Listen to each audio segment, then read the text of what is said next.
मित्रों, इस महत्वपूर्ण वीडियो में बात करेंगे एलएलबी 5th सेमेस्टर के महत्वपूर्ण प्रश्न पत्र सूचना अधिकार अधिनियम के विषय में, आरटीआई के विषय में। सूचना अधिकार अधिनियम 2005 बहुत ही महत्वपूर्ण प्रश्न पत्र है और बड़े ध्यान से सुनिएगा। संभव हो तो ब्लूटूथ लगाइएगा, क्योंकि एमसीक्यूज हल करने के लिए आपको सब्जेक्टिव भी पढ़ना बहुत आवश्यक है। लोकतंत्र में वास्तविक शक्ति, जो लोकतंत्र की वास्तविक शक्ति है, वो जनता में निहित होती है। भारत की संप्रभुता भारत के लोगों में ही निहित है एवं विधायिका और कार्यपालिका का मुख्य कार्य जन कल्याण का है। निश्चित ही जनता को उसके प्रतिनिधियों तथा प्रशासकों द्वारा किए गए प्रत्येक कार्य को जानने का अधिकार होना चाहिए। इस लेख में हम सूचना का अधिकार क्या है, सूचना का अधिकार अधिनियम 2005 लागू किए जाने के कारण सूचना के अधिकार के उद्देश्य, सूचना आयोग के कार्य को जानेंगे। किसी भी लोकतांत्रिक व्यवस्था में सूचना के अधिकार का व्यापक महत्व है। प्रजातांत्रिक व्यवस्था में सही सूचना व जानकारी के अभाव में जनता न तो अपनी पसंद की सरकार चुन पाती है और न ही सरकार तक अपनी बात रख पाती है। सरकार तक अपनी बात भी नहीं रख पाती है। विश्व के अनेक विकसित देशों में सूचना के अधिकार को मान्यता दी गई है। भारत ही नहीं, अन्य देशों में भी इस प्रकार के कानून हैं।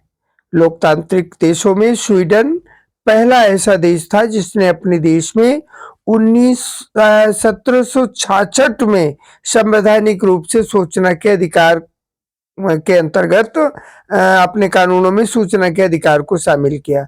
समझिएगा कि हम लोग कितना पीछे हैं। 1766 में स्वीडन ने आरटीआई लागू कर दिया था अपने यहाँ। 1766 में इस अधिकार पर मात्र व्यक्ति की गोपनीयता के आधार पर प्रतिबंध लगाया गया है। केवल गोपनीय जो सुरक्षा संबंधी केवल तथ्य है उन्हें ही गोपनीय रखा जाता है, बाकी कोई भी सूचना आप सरकार से मांग सकते हैं। जर्मनी के संविधान में ये स्पष्ट रूप से उल्लिखित है कि प्रत्येक नागरिक को उन सभी सूचनाओं और उन स्रोतों की जानकारी प्राप्त करने का अधिकार है जिनका संबंध उनके निजी हित अथवा किसी सार्वजनिक हित से है। अमेरिका में 1964 में एक अधिनियम पारित कर सूचना के अधिकार को मान्यता दे दी गई। इस अधिनियम के अनुसार प्रत्येक नागरिक अपनी इच्छा अनुसार किसी भी सरकारी कार्यालय से एक निश्चित रकम देकर किसी भी सरकारी दस्तावेज की प्रतिलिपि प्राप्त कर सकता है। बिल्कुल वैसे ही अपने यहाँ भारतवर्ष में भी है इस समय। इस लेख में हम सूचना का अधिकार क्या है, भारत में सूचना का अधिकार अधिनियम 2005 बनाए जाने के कारण सूचना के अधिकार के उद्देश्य आदि को जानेंगे। आज विश्व में अधिकांश देश जैसे डेनमार्क है, नॉर्वे, कनाडा, नीदरलैंड, ऑस्ट्रेलिया आदि में सूचना के अधिकार की व्यवस्था लागू है। आज अन्य देशों में भी इस प्रकार के अधिकार है।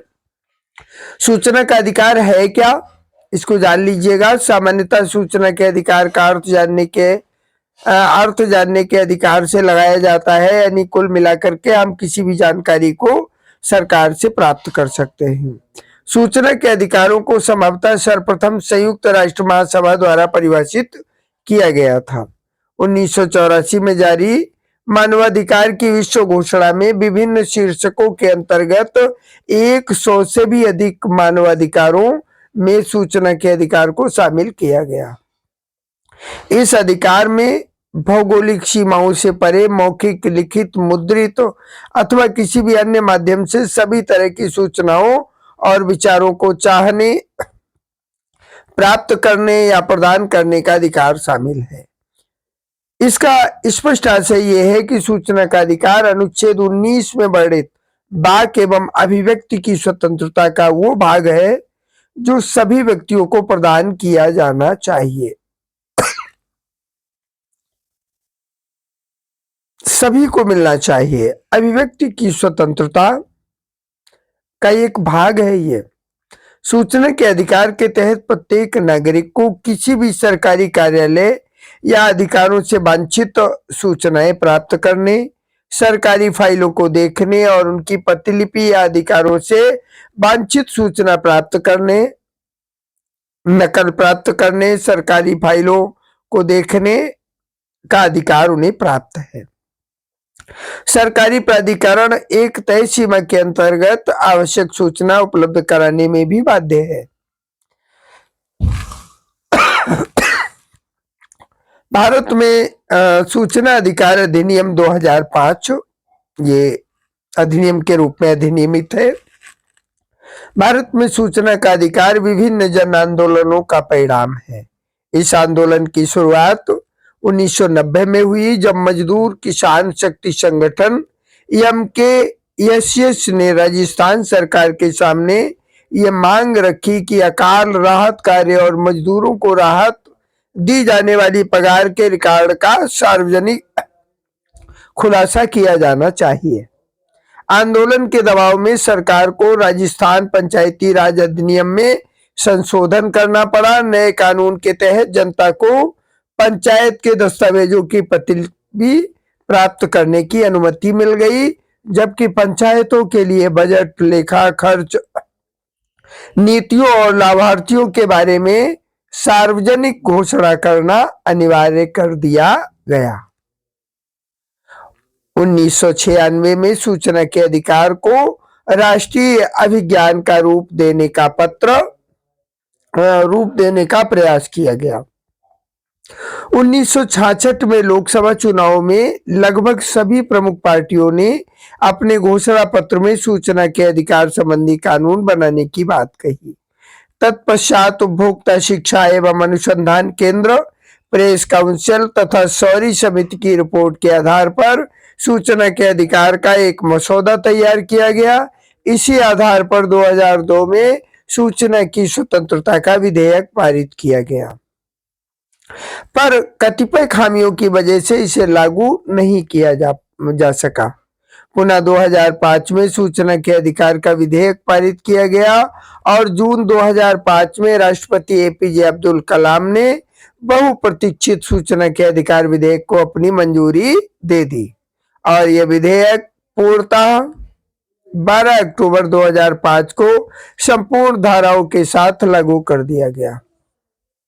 सूचना के अधिकार के कारण देख लीजिएगा, सूचना का अधिकार अधिनियम 2005 के बनाए जाने के कारण उसकी प्रस्तावना में निम्नानुसार ये स्पष्ट किया गया है क्या कि प्रत्येक लोक प्राधिकारी के कार्यकारण में पारदर्शिता और उत्तरदायित्व के संवर्धन, लोक प्राधिकारियों के नियंत्रणाधीन सूचना तक पहुंच सुनिश्चित करने के लिए नागरिकों के सूचना का अधिकार की व्यवहारिक शासन पद्धति स्थापित करने, एक केंद्रीय सूचना आयोग तथा राज्य सूचना आयोग का गठन करने के लिए यह अधिनियम पारित किया गया है। चैनल को सब्सक्राइब कर लीजिएगा ताकि LLB के प्रत्येक सेमेस्टर के लिए आपको MCQs एवं डिस्क्रिप्टिव कंटेंट मिल सके एवं प्लेलिस्ट में जाकर के अपनी पसंद या अपनी जानकारी बढ़ाने के लिए आप वीडियोज देख सकते हैं। सूचना के अधिकार के उद्देश्य देखिएगा, अधिनियम की प्रस्तावना उसके उद्देश्यों को भी स्पष्ट करती है, जिसके अनुसार भारत के संविधान ने लोकतंत्रात्मक गणराज्य की स्थापना की है और लोकतंत्र का शिक्षित वर्ग ऐसी सूचना की पारदर्शिता की अपेक्षा करता है जो उसके कार्यकारण तथा भ्रष्टाचार को रोकने के लिए भी और सरकारों और उसके सहायक उपकरणों के शासन के प्रति उत्तरदायी बनने के लिए अनिवार्य है और वास्तविक व्यवहार में सूचना के प्रकटन से संभवतः अन्य लोकहितों, जिनके अंतर्गत सरकारों के दक्ष प्रचालन, राज्यों के सीमित वित्तीय संसाधनों के अधिकतम उपयोग और संवेदनशील सूचनाओं को गोपनीय रखने के लिए भी है। इसके साथ यानी जो गोपनीय दस्तावेज हैं उनका विरोध भी हो सकता है और लोकतंत्र आदर्श की प्रभुता को बनाए रखते हुए इन विरोधी हितों के बीच भी सामंजस्य बनाना आवश्यक है। अतः यह समीचीन है कि ऐसे नागरिकों को कतिपय सूचना देने के लिए जो उसे पाने के इच्छुक है उपबंध किए जाए। सूचना के इच्छुक द्वारा यानी जो सूचना पाना चाहता है द्वारा अनुरोध करने पर सूचना प्रदान करना लोक प्राधिकारियों की बाध्यता है। सूचना की पारदर्शिता, शासन का उत्तरदायित्व, भ्रष्टाचार को रोकना, लोकहित संपादन, लोकतंत्र आदर्श, जन प्रभुता का संवर्धन आदि इसके घोषित उद्देश्य है। साथ ही सीमित संसाधनों का अधिकतम उपयोग और संवेदनशील सूचनाओं की गोपनीयता के दृष्टिगत कतिपय सूचनाओं के प्रकटीकरण से छूट भी इसका उद्देश्य है, ताकि सूचना प्रदाय और गोपनीयता के दायरों में सामंजस्य स्थापित हो सके। सारांश में पारदर्शिता और जो सारांश है जो हमें सूचना मिले उसमें पारदर्शिता हो और दक्ष शासन स्थापित करने का प्राथमिक उद्देश्य, ये भी आरटीआई का प्राथमिक उद्देश्य है। ये सुशासन के आयामों के संकेत है और सजग और शिक्षित नागरिकों से भी अपेक्षाएं हैं कि सभी को अपने अधिकारों की पूर्णतः जानकारी हो। इन संदर्भों में सूचना का प्रकटीकरण और गोपनीयता के मध्य सामंजस्य शासन की कुशलता निर्धारित करता है। वास्तविक लोकतंत्रात्मक गणराज्य की उपलब्धि हेतु सूचनाओं का खुलापन भी आवश्यक है। संविधान में उल्लिखित सामाजिक, आर्थिक, राजनीतिक न्याय, विचार अभिव्यक्ति की स्वतंत्रता और अवसरों की समानता को प्राप्त करने हेतु अनेक सूचनाओं तक नागरिकों की पहुंच होना भी आवश्यक है और इन्हीं उद्देश्यों की पूर्ति सूचना के अधिकार अधिनियम 2005 में हुई है और 2005 के माध्यम से ही ये प्रयास किया गया इस अधिनियम के अंतर्गत कि भारत के प्रत्येक नागरिक को यह अधिकार मिलता है कि अपनी एवं सरकार की समस्त गतिविधियों की जानकारी वो आरटीआई के माध्यम से ले सकता है। इस वीडियो में इतना ही। एक दो बार वीडियो सुनेंगे तो फौरी तौर पर आरटीआई क्या है आपको इसकी जानकारी मिल जाएगी। चैनल को सब्सक्राइब कर लीजिएगा। साथ ही एलएलबी के प्रत्येक सेमेस्टर के लिए आपको एमसीक्यूज इस चैनल पर मिल जाएंगे और अच्छी तैयारी करके आप एक अच्छे अधिवक्ता बन सकते हैं।